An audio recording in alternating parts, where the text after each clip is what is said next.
ભરૂચ જિલ્લાના ચૂંટણી અધિકારીના માર્ગદર્શન હેઠળ મત વિસ્તારમાં મતદાન જાગૃતિ અન્વયે વિવિધ પ્રવૃત્તિ યોજાઈ રહી છે।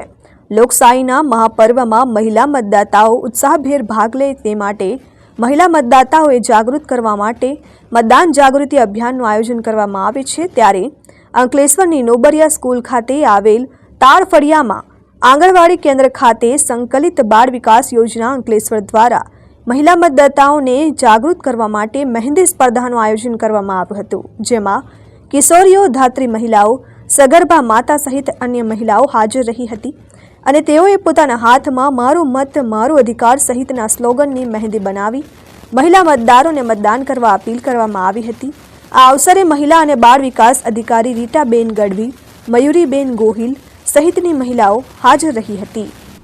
બાળ વિકાસ યોજના અધિકારી અંકલેશ્વર રીટાબેન ગઢવી આજ રોજ અંકલેશ્વરના આંગણવાડી તાળફળિયા ખાતે મતદાન જાગૃતિ અભિયાન અંતર્ગત લોકસભા સામાન્ય ચૂંટણી 2024 અંતર્ગત બહોળા પ્રચારમાં લોકો મતદાન કરે એ અભિયાનના ભાગરૂપે આંગણવાડીમાં કિશોરી, સગર્ભા માતા, ધાત્રી માતા દ્વારા મહેંદી સ્પર્ધાનું આયોજન કરવામાં આવ્યું હતું। તેમાં પોતાના હાથમાં મહેંદી મૂકી મતદાન એ મારો અધિકાર છે, મતદાનથી કાંઈ વિશેષ નથી, વોટ ફોર શ્યોર જેવા સ્લોગન લખી અને મતદાન જાગૃતિ કરવામાં આવી હતી। તેમજ આ લાભાર્થી બીજા પોતાના વિસ્તારમાં પણ પ્રચાર પ્રસાર કરે અને લોકો પોતાનો મહત્વનો મત આપે। Dharmesh Patel, RN news, Ankleshwar.